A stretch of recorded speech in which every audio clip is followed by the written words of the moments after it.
کۆمیتەی ئازادی ئۆجەلان لە 21مین ساڵوەگەڕی دەستگیرکردنی ویرمەندی گەلی کورد بەڕێز ئۆجەلان کە بە پلانێکی قێزەونی نێودەوڵەتی و ئەقلیمی دەستگیر کرایە کونجی زیندانەوە لە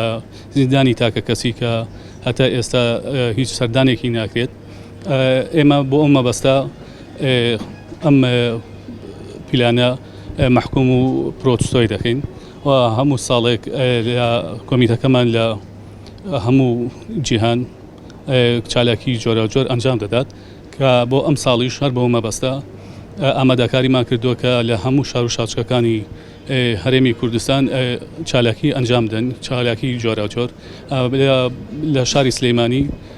کە ئامادەکاریمان کردووە بۆ ئەنجامدانی ڕێپێوانێکی جەماوەری کە لە شەقامی سالم ساڵەکە دەست پێ دەکە بۆ بەردەم باخی گشتی. ئەوە لە شار و شاچکەکانی دیکەش بە چالاکی جۆرە جۆر ئەنجام دەدە وەکو سیمینار و کۆڕ و گردبوونەوە. دەمێ ئەوەش بڵێم کە لە بەردەم باخی گشتی بەیاننامەی کۆمیتەی ئازادی ئۆجەلان دەخوێندرێتەوە و لێرەوە بەناوی کۆمیتەی ئازادی ئۆجەلان داوا لە هەموو پارت و ڕێکخراوەکانی کۆمەلگای مەدەنی دەکەن کە بێن لەم ڕۆژە شومە لە 15 شوبات بەشدار بن و ئەم ڕۆژە محکوم بکەن. چکە لە ڕاستیدا بیرمەندی گەلی کورد بەڕێز ئۆجەلان تەنها مافی پارتێک و لایەنێکی سیاسی نییە،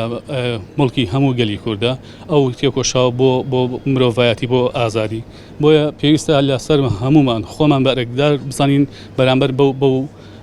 چالاکیەی کە لە 15 شوباتە دەکرێت و هەمومان بەبێ جیاوازی بەشدار بین.